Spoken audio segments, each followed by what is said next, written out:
lovely rose garden, and welcome back to Roselin Rants. I'm Avalon. And I'm Ray. And this is Gray. I I think I forgot to ooh-woo last chapter, so I'm gonna put some extra ooh-woos in. Why? Why do you do this to me? And I have pulled up our silly names from supporters with where we left off last time.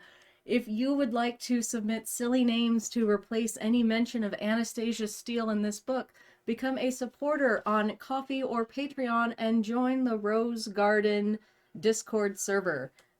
The place where I have people send names is one of the supporter-only channels, so you will need to be a paid supporter to access that. But good news is that you can become a paid supporter for as little as $1 a month. And that goes towards supporting an indie author write better books than this one. Please. Help. Help. Help us. All right. There's a lot of dialogue, it looks like, in this one. So hopefully that means it'll go fast, because all the dialogue tends to be a single line, because it's boring. And hopefully we'll get to use a lot of names. Oh boy. So we are on Friday, May 20th, 2011. Okay. I'm almost graduating. In real life, I was almost graduating from high school. It's 9 days till my 20th birthday. You can't even legally drink yet. I can't even legally drink yet, but I want to so bad. I forgot, what did you do for your 21st birthday? My 21st birthday, which isn't in this. No, isn't. But since we're talking about drinking, I went to a gay bar. That's right, the local gay bar. Yeah. How was it fun? Yeah. I got a free drink. I had a drink I really like and a drink I didn't particularly like. And my friend kept on being like, we should go dancing, and I'm like, no, you can do it, but I'm not gonna do it. But yeah, I went to a gay bar and had some drinks and then had some cokes and then just kind of wallflowered my way around and then went home. Did we ever dance together at that place? I know you took me there once. Because it was like you have to go. You have to go once. Definitely if you're queer, if you were queer and living in the area that I lived in, you definitely went to this gay bar. I'm not going to say what gay bar it is, just, for... We don't need you to know that much information about us. You don't know, you don't need to know where I was living when I was 20. But certainly, if you lived in this area, you would know this name if I name dropped it, because it was pretty much the bar that every queer in the area knew. Yeah. I don't remember. We did go there together. We went there together. I didn't drink anything. Yeah, and I was 21. I had a Midori sour. Yeah, that's your drink. Yeah, that's my PM. drink. That's my favorite. You like Midori sour. That's my that is my order. Sadly, a lot of bars don't do Midori sours, which makes me very sad. But they do at hotels, though. They do at hotels, and occasionally I'm just all like, man, every time that I want to go get a fruity gay little drink, I go to a hotel bar and order a Midori sour. I think that's like the only time I've had alcohol was we were at an anime convention and we were just kind of chilling in the hotel lobby. You've also had Kahlua milkshakes. Oh yeah, that too. But okay, in terms of actually getting a drink from a bar. Yeah. That was the only time. We had you had some of my Midori sour. Yeah. And you were all like, oh, it tastes like a green Jolly Rancher. And I'm like, yeah. Yeah, it does. That's why I like it, because I can barely taste the alcohol through the green Jolly Rancher. And you had to take it away from me, because... You're just all like, I'm going to drink all of your Midori sour. I'm like, the fuck you are? This is expensive. They charge you $14 for this drink. It's mostly ice. Yeah, there's a reason I don't drink. There's a lot of reasons I don't drink, but the cost is one of them. All right, that's our preamble into this bullshit. Just talking about alcoholism to For the pain. to numb the pain from the reason for our alcoholism That we don't even have. that we don't even have. But if we were to have alcoholism, it would be because of the 50 Shades of Grey series. Anyway.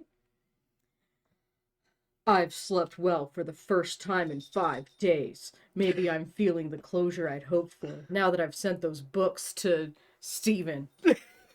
As I shave, the asshole in the mirror stares back at me with cool gray eyes. Up and take a shot.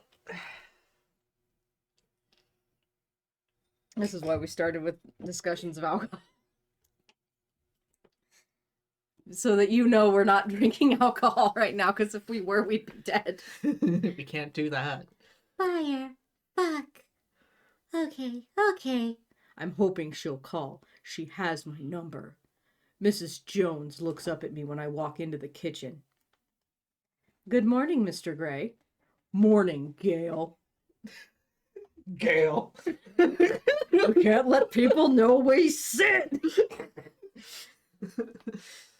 What would you like for breakfast? I'll have an omelet, thank you. I sit at the kitchen counter as she prepares my food and leaf through the Wall Street Journal and the New York Times. Then I pore over the Seattle Times.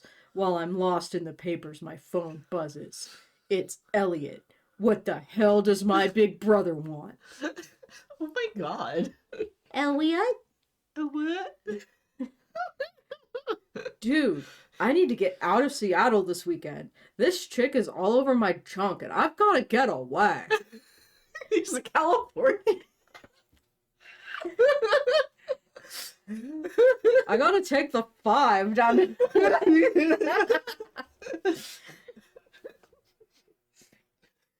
The only reason we can't fully do that joke is because even though we're Californians, we don't know all the highways. Not all of them. I could name a fair few, though. Yeah. I know the ones around us. Yeah, that's and of about course, it. I-5. Everyone knows I-5. Everyone knows I-5 because it goes through the whole West Coast. Yeah. You a junk?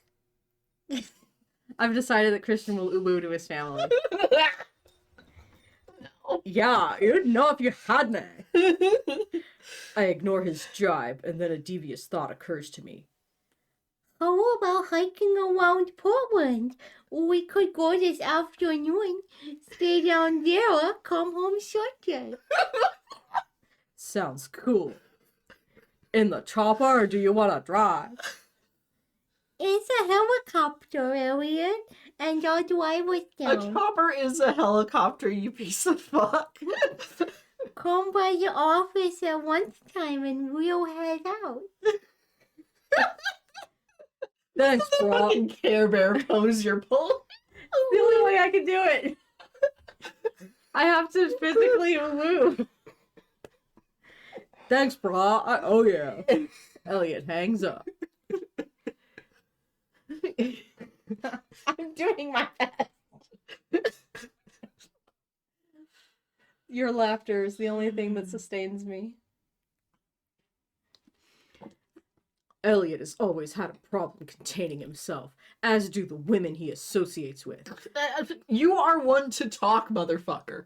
Whoever the unfortunate girl is, she's just another in a long, long line of his casual liaisons. Mr. Gray, what would you like to do for food this weekend? Just prepare something light and leave it in the fridge. I may be back on Saturday. Or I may not. She didn't give you a second glance, Gray. Having spent a great deal of my working life managing others' expectations, I should be better at managing my own. You should, yes, because you're in your mid-20s. Anyway, line break. Tilde. There's no tildes here. I tilde with my arm, but there's no tildes. You tilded with your arm, it counts as a tilde. Fucking tilde. Elliot sleeps most of the way to Portland. Poor fucker must be fried, working and fucking. That's Elliot's raison d'etre. He sprawls out in the path. Like you're one to talk. Yeah, when you're not working, you're at least thinking about fucking. Or working. It's the two things that are on your brain. There's a VHS Christmas Carol joke here, but my brain stalled, so I'm just gonna keep going. He sprawls out in the passenger seat and snores. Some company he's going to be. Like, you would appreciate it if he was being good company. Also, let's be real, I doubt that Christian Grey is good company. Exactly. Like, he just seems unpleasant to talk to. That he would literally only talk about work and then sit there fuming about sex. Yeah. It's all like, Mr. has no other hobbies than his sex life. For real, And though. running, I guess. Even that's more like a chore. Yeah. It's more just something, like the golf with Bastille thing. It's more just something he does. Yeah. It doesn't really seem like something he enjoys. He needs a fucking hobby. I agree with Jenny Nicholson that he should be into trains. Yeah. He's got the money to be into model trains. He could own a real train. Yeah, he could. Or at least, like, you know, what's it, a 1/9 scale? Yeah, something. Like, just have a backyard train. Like Walt Disney. All crazy, like, slightly fucking insane, like, entrepreneurs should just all be into trains to, like, humanize them a little bit. It'll make them relatable to me. Well, not to me. To you. To me. Because you're a train's autism. Yeah. I'm a dinosaur's autism. Well, you know, at some point I need to take you to the skunk train so you can join in my train's autism. Like that, I would actually enjoy the skunk train, yeah. Yeah. 'Cause And we still need to ride the Coastal Starlight together. yeah. But that'll be like kind of romantic-ish. Yeah. I'll read Murder on the Orient Express. It'll be like a Gavin Reads It All video. Yeah. Stop letting that man in haunted houses. Okay, we gotta keep going. Yeah. It'll be after 3 when we arrive in Portland, so I call Andrea on the hands-free. Mr. Gray, she answers in 2 rings. Can you have 2 mountain bikes delivered to the Heathman? For what time, sir? 3. The bikes are for you and your brother? Yes. Your brother's about 6'2"? Yes. This is what I mean by the boring-ass dialogue. Yeah. I'll get on it right away. Great. I hang up, then call Taylor. Mr. Gray, he answers on 1 ring. What time will you be here? I'll check in around 9 o'clock tonight. Will you bring the R8? With pleasure, sir. Taylor's a car fanatic, too. Good. Oh yeah, he does like cars. He likes cars. But like only specifically Audis. Something like that. I end the call and turn up the music. Which admittedly is a cis man hobby that I've never been able to like fully push my way into, is cars. Like, I can appreciate the aesthetic of a classic car, but I'm not very much into driving he's them. not into classic cars. He's into freaking the modern like ones. luxuries. That all look the same.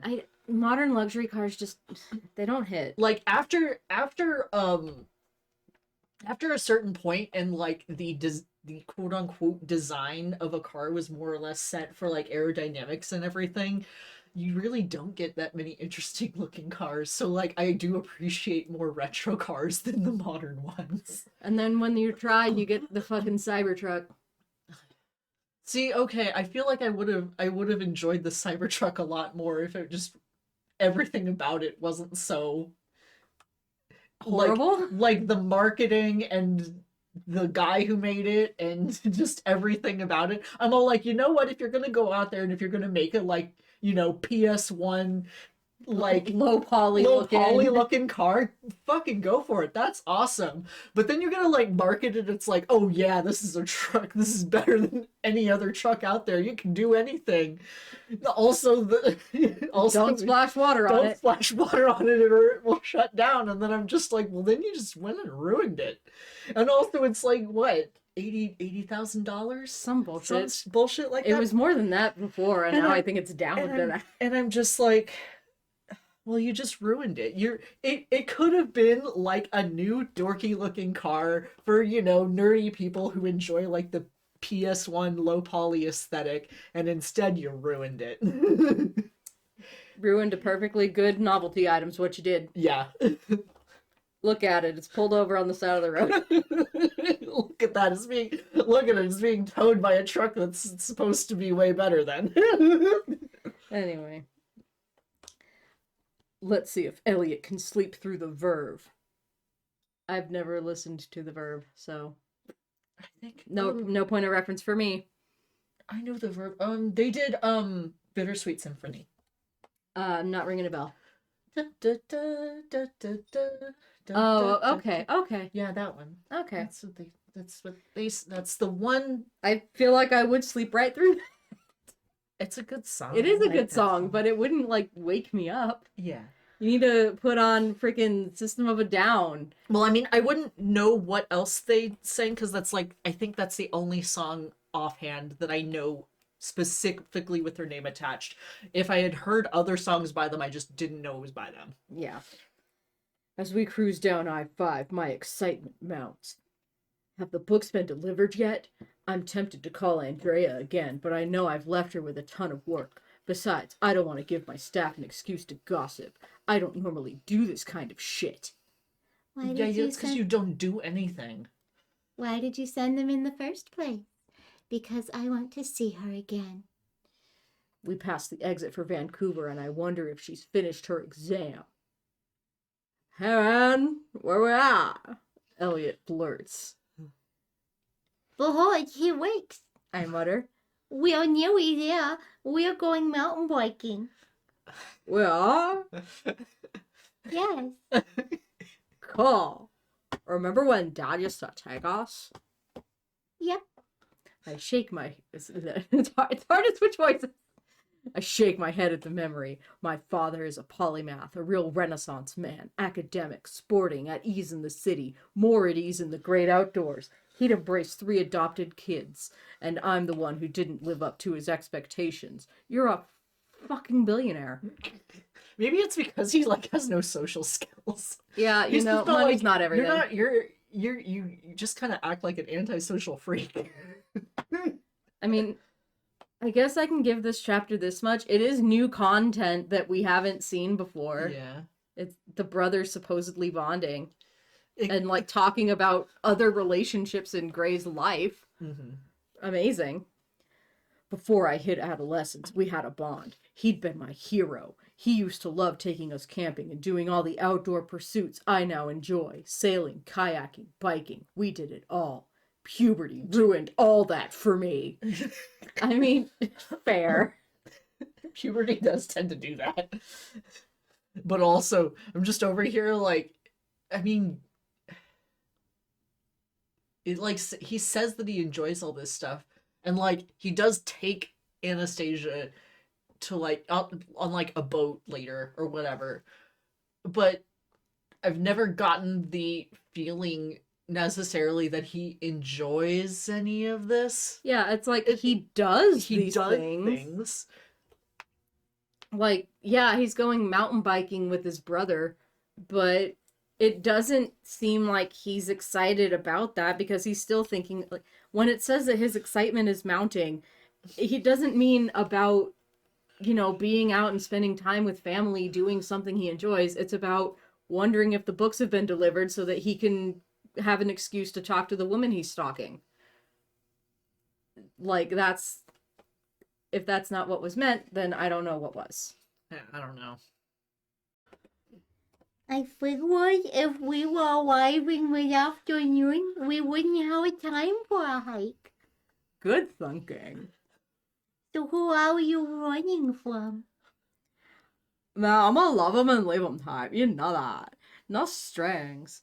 I don't know. Chicks find out you run your own business and they start getting crazy ideas. He gives me a sideways look. You got the right idea keeping your dick to yourself. I don't think we were discussing my dick. We are discussing yours and who's been on the sharp end of it recently. Sharp end? The sharp end Is of he a fucking cat? I'm just like, what? Elliot Hello? snickers. I lost count. Anyway, enough of me. How is the stimulating world of commerce and high finance? You really want to know? I shoot him a glance. Do Nah. I wanna know? Nah, he bleats, and I laugh at his apathy and lack of eloquence. How is the business? I ask. You checking on your investment? Always. It's my job. Well, we broke ground on the Spokane Eden project last week, and it's on schedule, but then it's only been a week. He shrugs.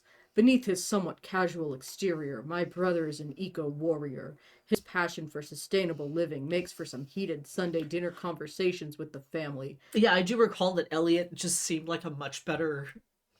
A better version? better, like, guy all around than you.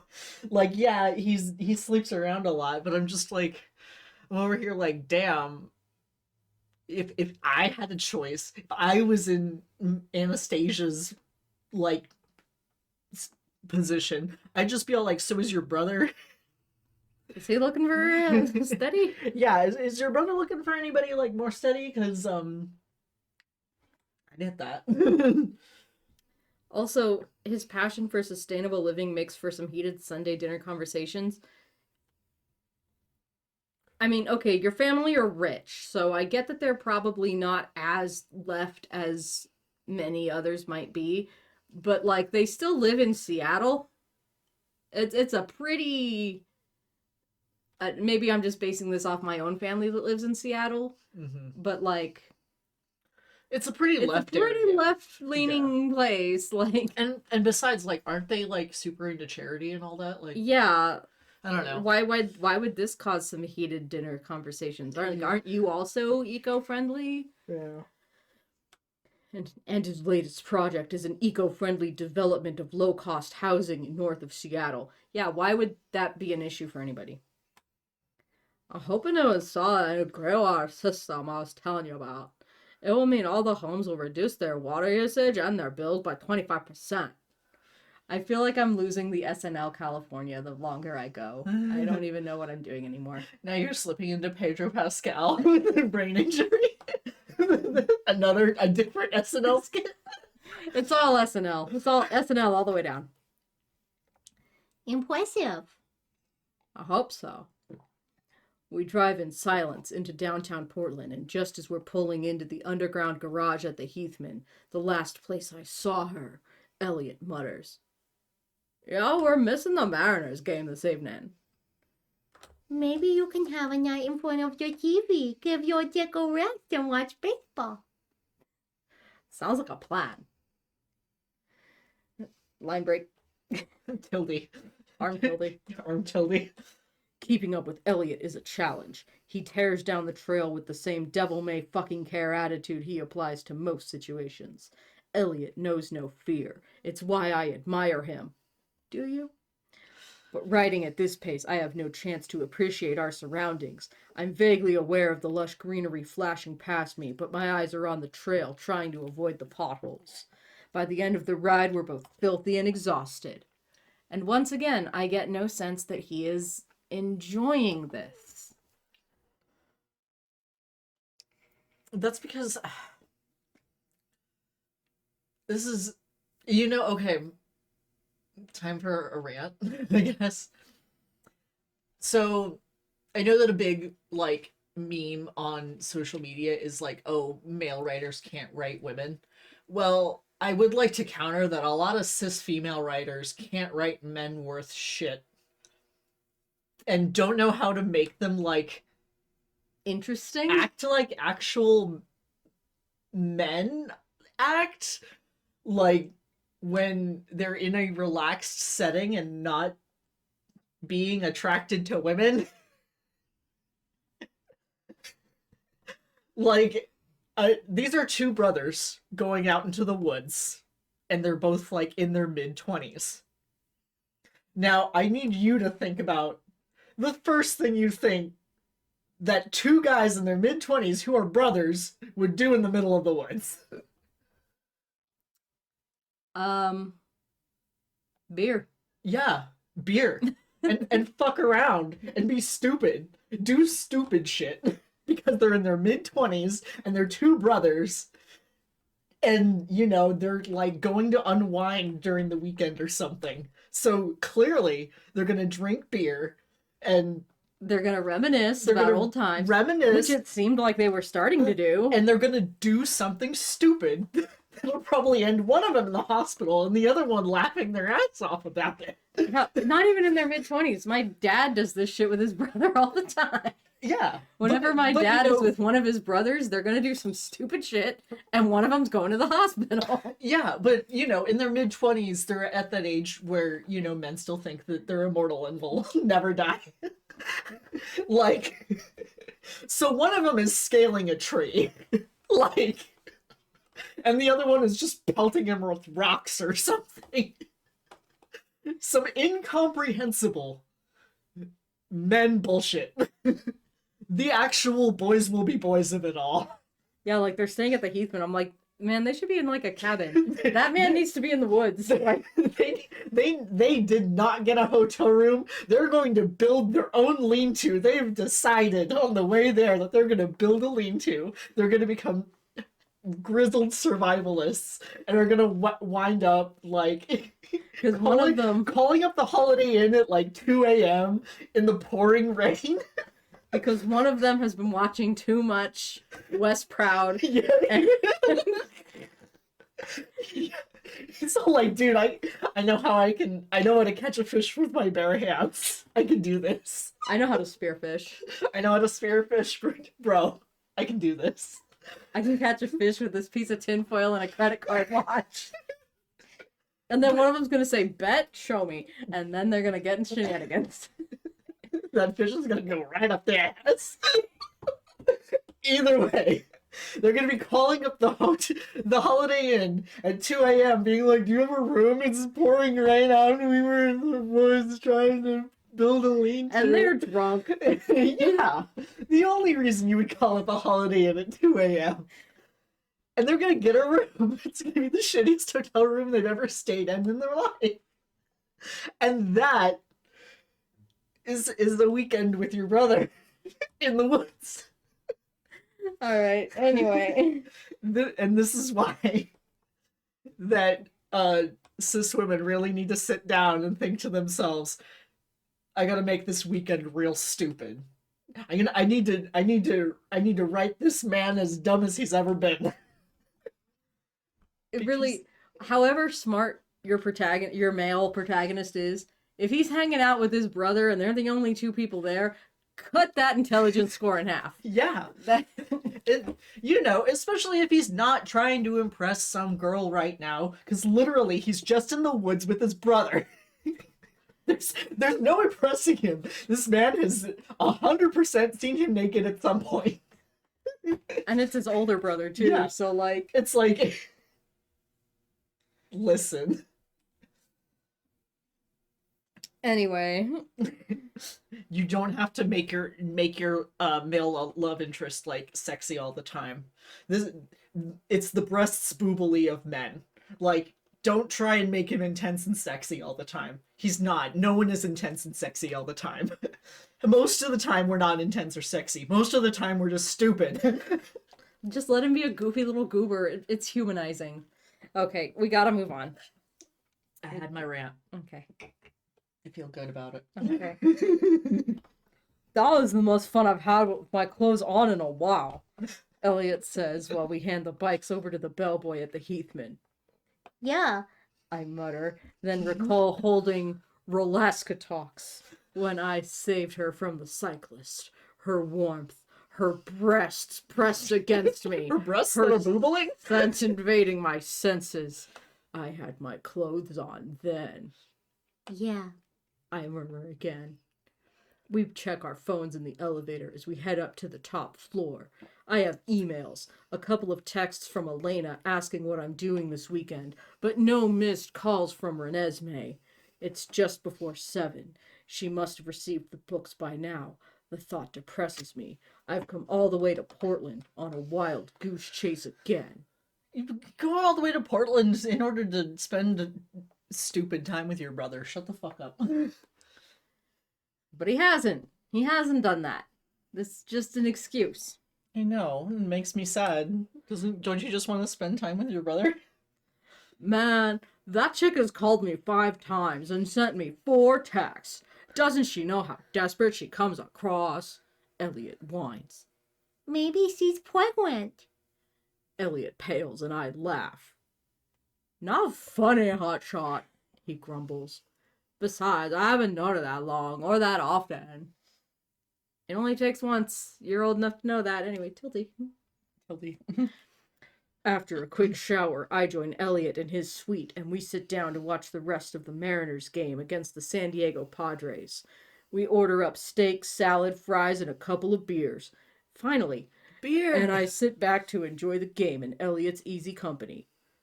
I've resigned myself to the fact that Ricky Tikki Tavi's not going to call. The Mariners are in the lead, and it looks like it might be a blowout. Disappointingly, it isn't, though the Mariners win 4-1. Go Mariners! Elliot and I clink beer bottles.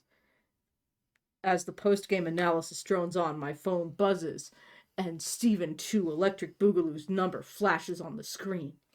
It's her. James' name? I don't hide my surprise or my pleasure. The background is noisy, and it sounds like she's at a party or in a bar. Elliot glances at me, so I get up off the sofa and out of his earshot. I $7. She's slurring her words, and a wave of apprehension ripples down my spine. Bond names, are you okay? You sound strange. I'm a strange one, you are. Her tone is accusatory. Bames nod. Have you been drinking? No. Who is she with? The photographer? Where's her friend Kate? Yeah. She sounds surly and belligerent, and I know she's drunk, but I need to know that she's okay. I'm curious. Where are you? In a bar. Okay, so the whole, oh, he's in Portland with his brother thing was to make it less creepy that he just happens to be right where she is. He totally wasn't stalking her, guys. Which bar? Tell me. Anxiety blooms in my gut. She's a young woman drunk somewhere in Portland. She's not safe. A bar in Portland. How are you getting home? I pinch the bridge of my nose in the vain hope that the action will distract me from my fraying temper. Far away. What the hell? Will she drive? I ask her again which bar she's in, and she ignores my question. Why did you send me the books, Christian? The Bondulance. Where are you? Tell me now. How will she get home? You're so domineering, she giggles. In any other situation, I would find this charming. But right now, I want to show her how domineering I can be. She's driving me crazy. Eagle One, so help me. Where the fuck are you? She giggles again. Shit, she's laughing at me. Again. I'm Portland.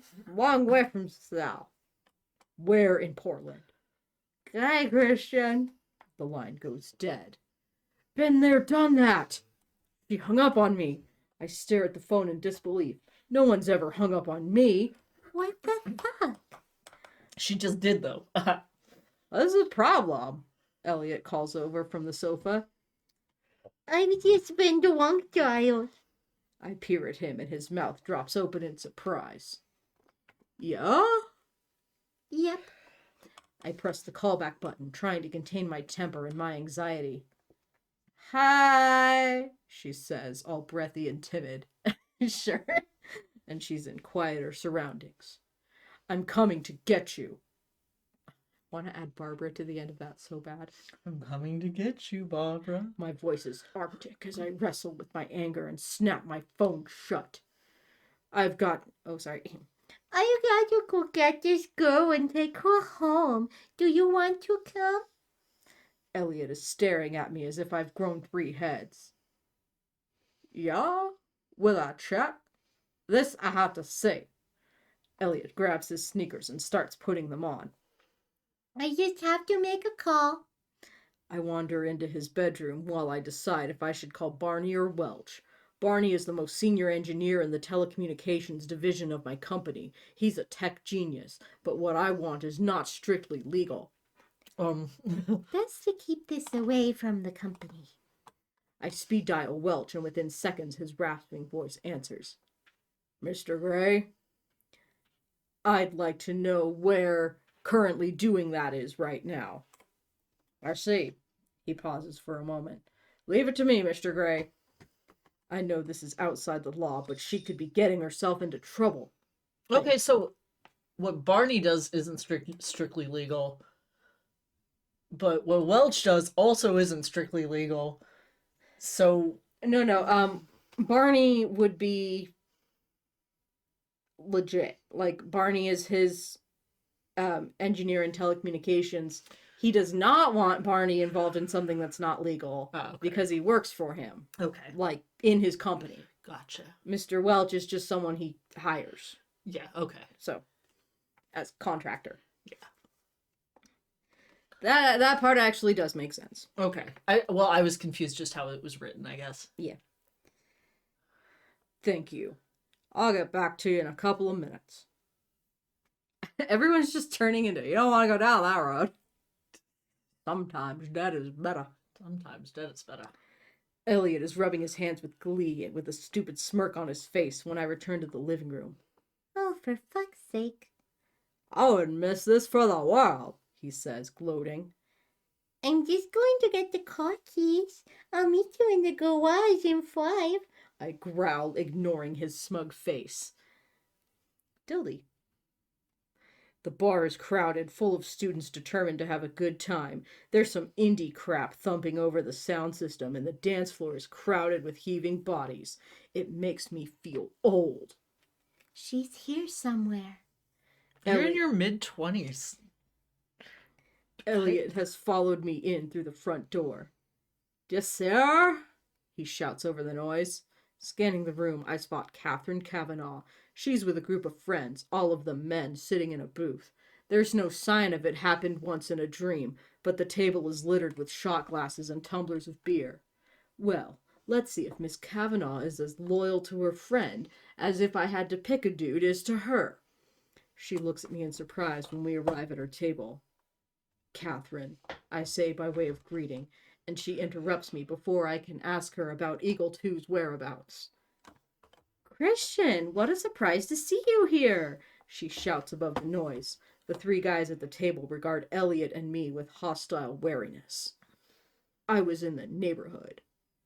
And who's this? She smiles rather too brightly at Elliot, interrupting me again. What an exasperating woman.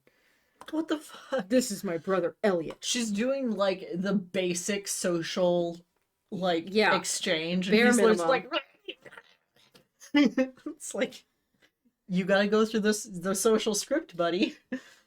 You gotta. This is my brother Elliot. Elliot, Catherine Kavanaugh. Where's Stephen 3? It's personal this time. Her smile broadens at Elliot, and I'm surprised by his answering grin. I think she went outside for some fresh air, Kavanaugh responds, but she doesn't look at me. She has only eyes for Mr. Love 'em and leave 'em. Well, it's her funeral. Outside where? I shout. She really is all like, I'm gonna bag that man. Oh, that way. She points to the double doors at the far end of the bar. Pushing through the throng, that's fun to say, I make my way to the door, leaving the 3 disgruntled men and Kavanaugh and Elliot engaged in a grin-off. Through the double doors, there is a line for the ladies' washroom, and beyond that a door that's open to the outside. It's at the back of the bar. Ironically, it leads to the parking lot where Elliot and I have just been. Walking outside, I find myself in a gathering space adjacent to the parking lot, a hangout flanked by raised flower beds where a few people are smoking, drinking, chatting, making out. I spot her. How? She's with the photographer, I think, though it's difficult to tell in the dim light. She's in his arms, but she seems to be twisting away from him. He mutters something to her, which I don't hear, and kisses her along her jaw.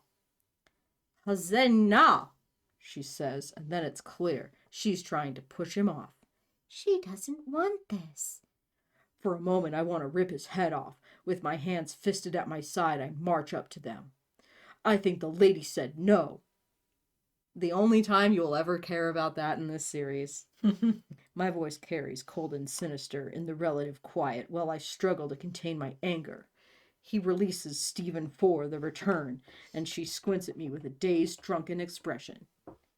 Great, he says, his voice terse, and it takes every ounce of my self-control not to smash the disappointment off his face.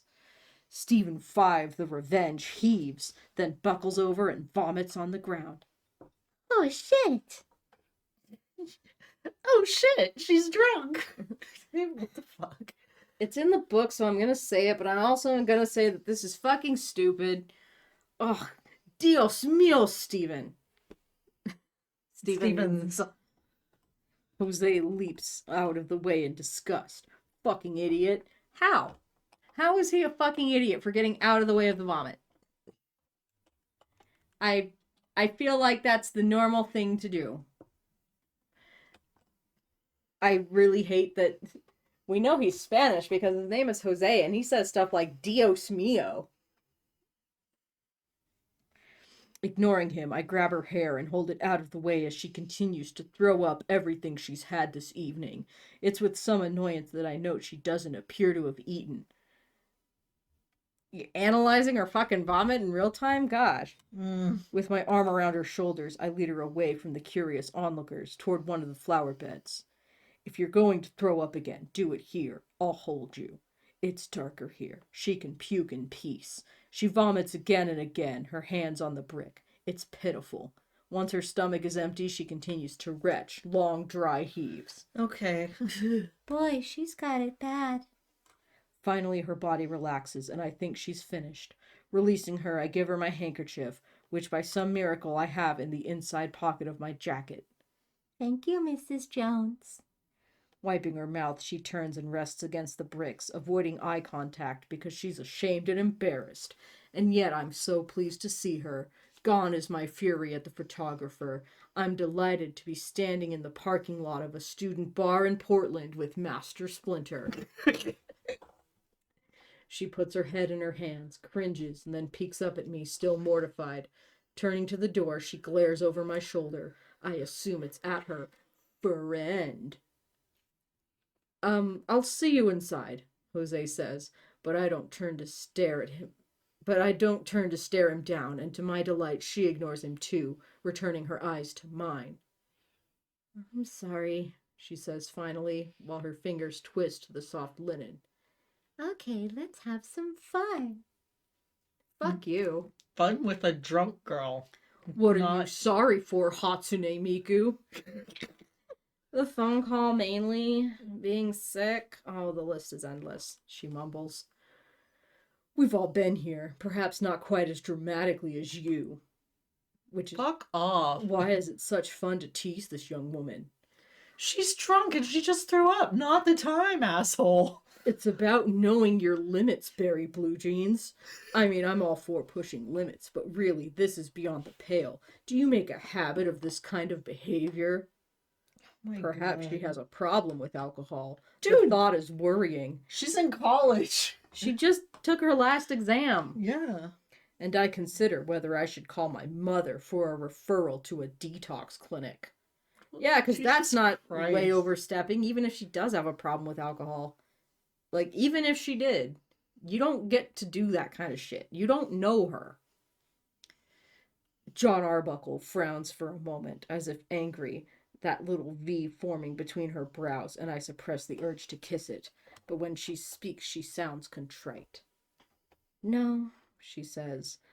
I've never been drunk before, and right now I have no desire to ever be again.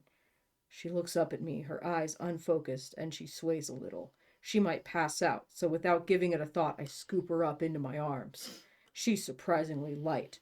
Too light. The thought irks me. No wonder she's drunk. Come on, I'll take you home. I need to tell Kate, she says, as her head rests on my shoulder. My brother can tell her. What?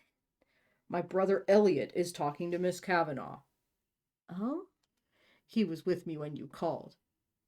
In Seattle? No, I'm staying at the Heathman.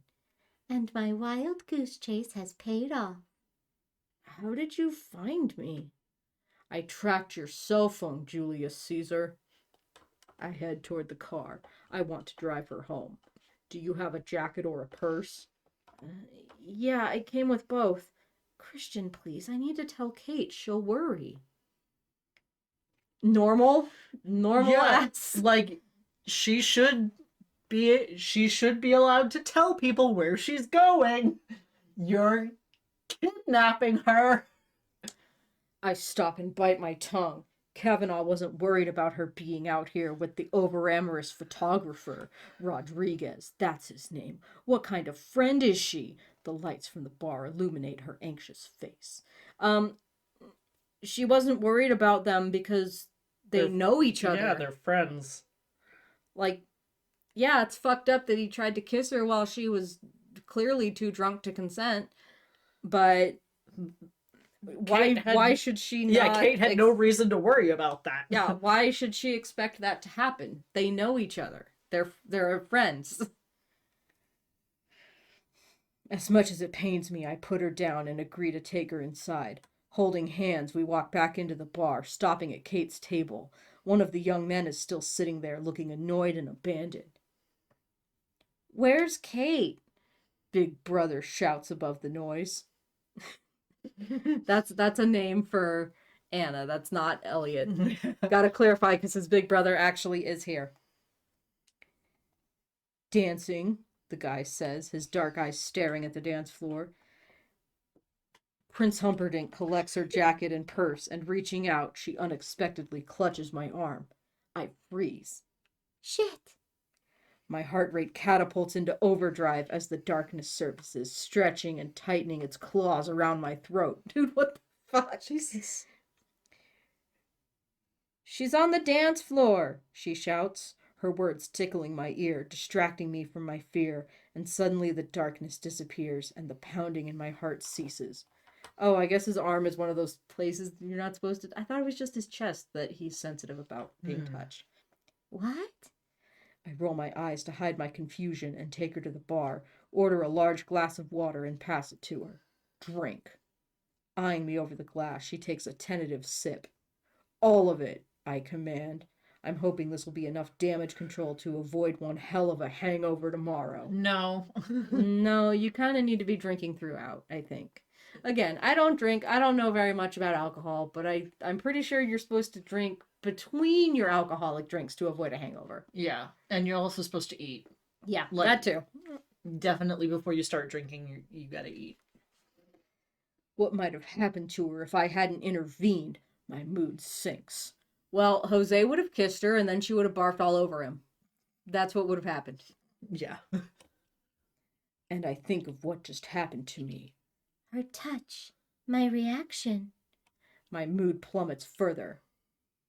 Lord Farquaad sways a little as she's drinking, so I steady her with a hand on her shoulder.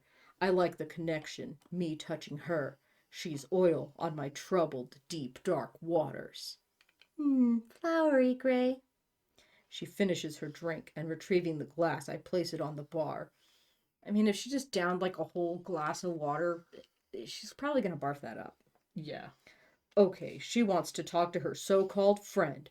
I survey the crowded dance floor, uneasy at the thought of all those bodies pressing in on me as we fight our way through.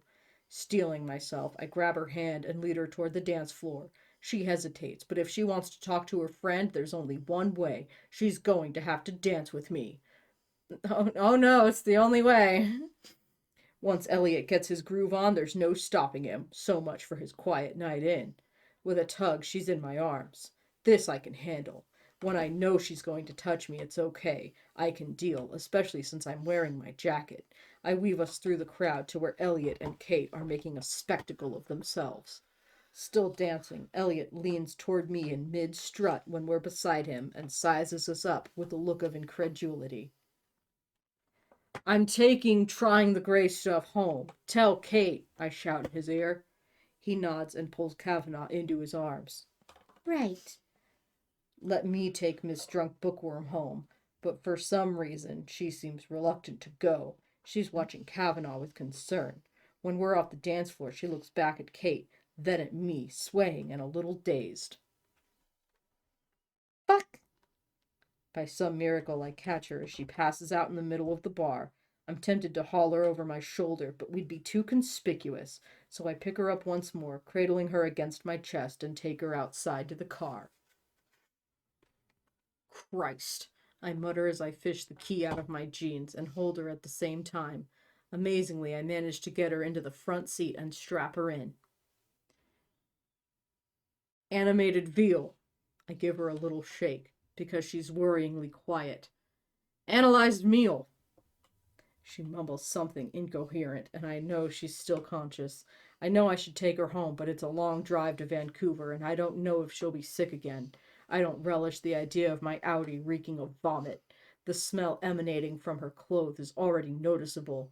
I head to the Heathman, telling myself that I'm doing this for her sake. Yeah, tell yourself that, Gray. Tilde. She sleeps in my arms as we travel up in the elevator from the garage. I need to get her out of her jeans and her shoes. The stale stench of vomit pervades the space. I'd really like to give her a bath, but that would be stepping beyond the bounds of propriety. And this isn't?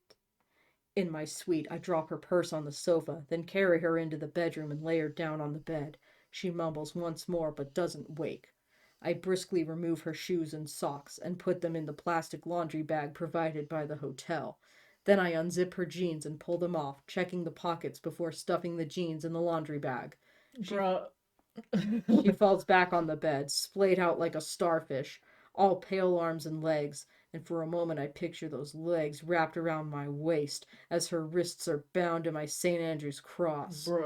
There's a fading bruise on her knee, and I wonder if that's from the fall she took in my office. She's been marked since then, like me. The fuck does that mean, Goofy? What does that even mean, Goofy? I sit her up, and she opens her eyes. Hello, little funny monkey, I whisper as I I tried to keep a straight face as I remove her jacket slowly and without her cooperation. Gray. Lips. She mutters. Yes, sweetheart. I ease her down onto the bed. She closes her eyes again and rolls onto her side, but this time huddles into a ball, looking small and vulnerable. I pull the covers over her and plant a kiss in her hair. Now that her filthy clothes have gone, a trace of her scent has reappeared. Apples. Fall. Fresh. Delicious. Grey's Anatomy. Her lips are parted, eyelashes fanning out over pale cheeks, and her skin looks flawless.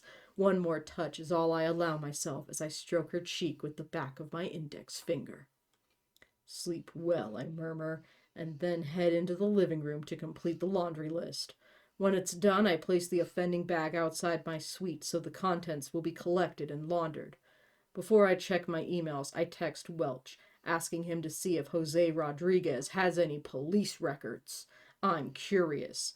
I want to know if he preys on drunk young women. Dude, no. No, he just has a crush on this girl. They got drunk and he got handsy. Like, he made a bad decision. You have done way more illegal things. You're doing more illegal things right now. You're literally undressing. You kidnapped this girl. You kidnapped a girl who was drunk and are undressing her. You are actively doing worse than he was doing. Then I address the issue of clothes for IQ of 69. I send a quick email to Taylor. From Christian Grey. Regarding Whiplash. May 20th, 2011. 23:46. So 11:46 at night. Mm-hmm. To J.B. Taylor. So the to and from should come before the subject line. Yeah. And the date typically isn't even in here because these are enterable fields. We already know what the date is because it's literally the start of the chapter. If it was the next day by now, it would be a new chapter. Yeah. This does mean we only have 14 minutes left in this day, so we can't have that much long of a chapter to go. But like, I never brought up the formatting of the emails because honestly, I just didn't care. Yeah. But this email's not even formatted correctly. Yeah. If you're gonna bother with formatting an email, do it right. Yeah, like, why is the to from so far below the from? Anyway, good morning. Can you please find the following items for press A to steal and have them delivered to my usual room before 10? Jeans, blue denim, size 4. Blouse, blue, pretty, size 4. Converse, black, size 7. Socks, size 7. Lingerie, underwear, size small. Bra, estimate 34C. You probably Thank you. don't even need to estimate. You can probably just take a peek at the tag, seeing as how you've already undressed her. Also, I'm sorry, size 4 jeans with a 34C cup? Bullshit. Bullshit. Fuck you. Bullshit. Bullshit. Also, like, okay, so assuming if he has to, Like, So I'm he- sure girls with these measurements exist, but bullshit. okay, so like, was there any reason for him to take off her underwear and bra? He didn't take off her underwear and bra, so I don't know why he's asking for replacements. Yeah. You will survive wearing the same underwear Yeah. for a night. Yeah. You know, and like, you don't want to wear it for multiple days in a row, but in an emergency situation, yeah, you will like, live. assumedly, like, he should assume that she'll want to go home after, she wakes up. It's like, that's not. Just launder her clothes. Just throw them in the washing machine. You don't need to buy her whole new ass clothes. Yeah, And she can survive in the same underwear for a day. Shouldn't the laundry be done before he can have a chance to go to a store and, like, buy her clothes and bring them up? Yeah, just wash her fucking clothes for her, honestly. Which he's doing, so why are we also doing this? Yeah, I'm just so, like, instead of, like, personally, if I was trying to impress someone, it wouldn't be just buying them new clothes. It would be just, like, laundering their clothes and setting them out for them.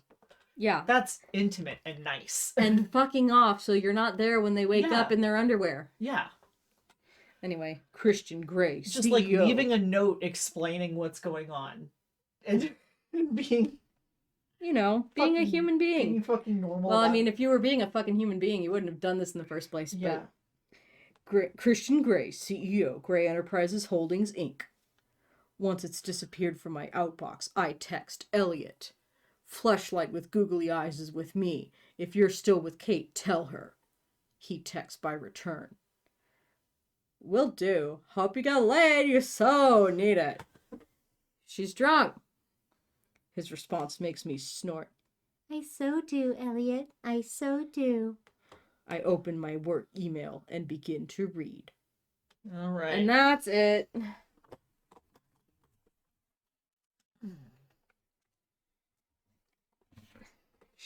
Christ.